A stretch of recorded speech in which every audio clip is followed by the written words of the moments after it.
percussionists. Today we're going to talk about how to put your percussion kit together and put it together the right way so that you can play with good technique. The percussion kits usually come in these fancy roller cases. This one has the zipper for the snare drum on the outside. Some of them have it on the inside, but that's where you find your snare drum. If you have a case like this, you're going to want to make sure that it's closed before you open it so the snare drum doesn't fall out.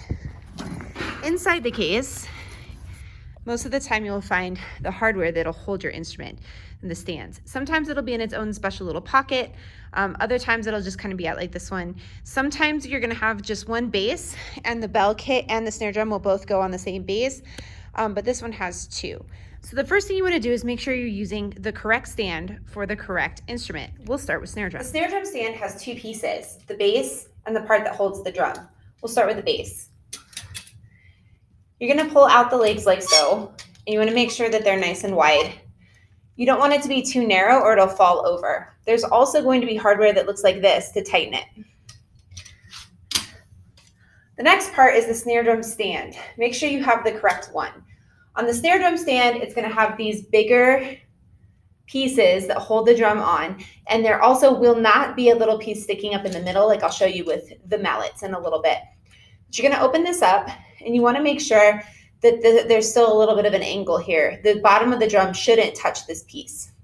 You'll put it, move it down for you, if you can see, there we go. You're gonna put it inside the base of the stand,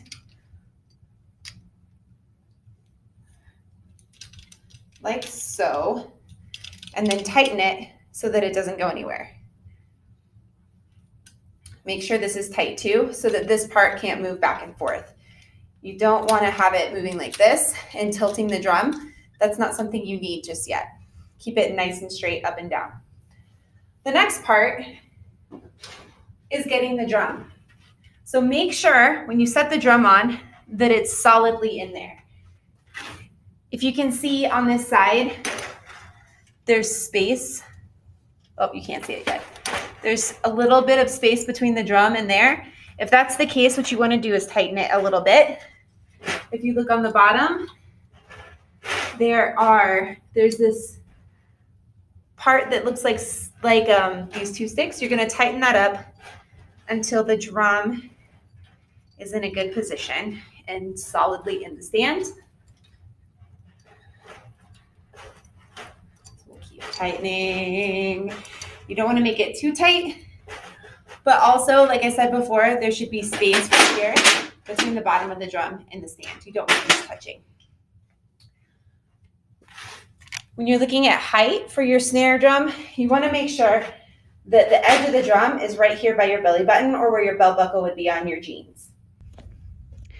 When you're looking for your mallet instrument, you might find it underneath a piece of fabric inside there. It's to protect the instrument. Go ahead and pull it out gently. Next, let's talk about the mallets and how to put those together. You're going to use the same base that you used for your snare drum for most kits. Sometimes there'll be a separate one, but you should be able to figure that out. Usually it's the same. Then you're going to use this top, okay? One side is smaller than the other or narrower than the other, and you'll also see this little screw area in the middle. When you put this in, you're going to put it in the base. You want the bigger side to be to the left because that's the lower side of the instrument. It's just going to be like a piano. The bigger the bars, the lower the sound, and the low side goes to your left. The higher side is going to go to your right.